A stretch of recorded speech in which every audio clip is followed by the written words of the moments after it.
want to live without kings and congresses. They want neither masters nor tutors. They want to be in control of themselves, of their possessions, and of their will, without meaning by this to live like wild animals. They want to govern themselves with the natural authority of reason. Reason is the faculty of thought, abstracted. Nature does not make races of idiots, of slaves, the poor, or the ignorant. Society does, not for its own ends, but through carelessness. Man is not born to live alone, nor to live in society without a chief. Even democracy's own faculty of reason must be expressed by the voice of the people and not the voices. It cannot be denied that it is inhumane to deprive a man of the knowledge he needs to get on with his fellows, given that without them, his existence is precarious and his life wretched. Language and government are in the same state, in need of reform. The faculty of thought put into practice is the present recommendation. Simón Rodriguez, an eyewitness, narrator, and creator of history, presents us with an ambiguous project. He strives for the emancipation of humankind through universal education and the exercise of reason. Rodriguez relies on the vocation for thinking and the quality of intelligence in man. In spite of that, or for that reason, he promotes a nation-building project based on a strong state coinciding with a strong leader, a thinking head for a functional body. General Bolivar's cause is the cause of the people. It is the cause championed by the leaders of the new republics. Let us instruct the people with our debates. In the Bolivarian discourse, there's an effort to consolidate a normative image of the rightful leader and its counterpart, people.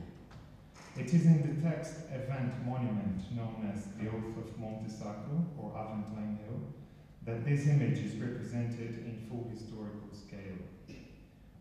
The year is 1805. A young Simón Bolívar and his mentor, Simón Rodriguez, ascend the Aventine Hill in a sunny afternoon in Rome. After Bonaparte's coronation, Bolivar and I travelled at close quarters and in intimate friendship through much of France, Italy, and Switzerland. At times we would go on foot, and at times by diligence. In Rome, we stayed quite a while. One day, after luncheon, when the sun was already leaning westward, we set out in the direction of the Holy Mountain. Though these so-called mountains are nothing but low hills, the heat was so strong that we exerted ourselves sufficiently on the walk to arrive breathless and perspiring heavily at the highest point of the protuberance. Once there, we sat down upon a block of white marble, the remains of a time-worn column. I was absorbed by the young man's posture, because I could perceive in it a certain air of great preoccupation and deep thought. After resting a while and catching his breath, Bolivar, with a solemnity that I will never forget, stood up and, as if alone, looked to all points of the horizon, and through the yellow beams of the setting sun, his bright, penetrating gaze swept the prospect.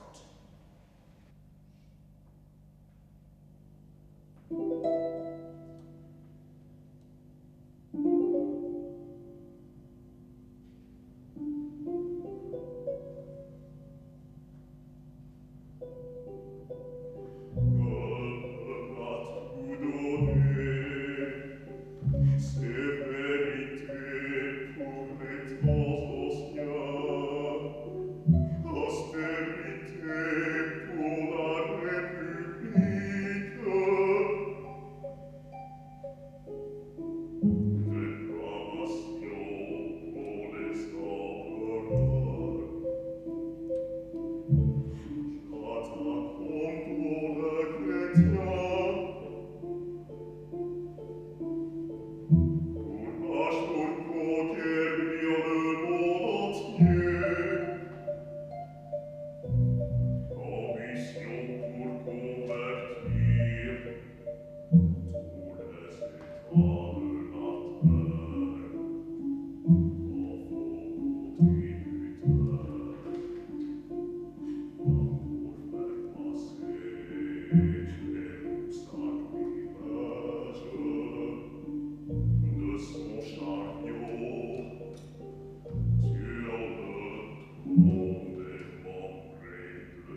his countenance flushed with a feverish spirit. He bowed before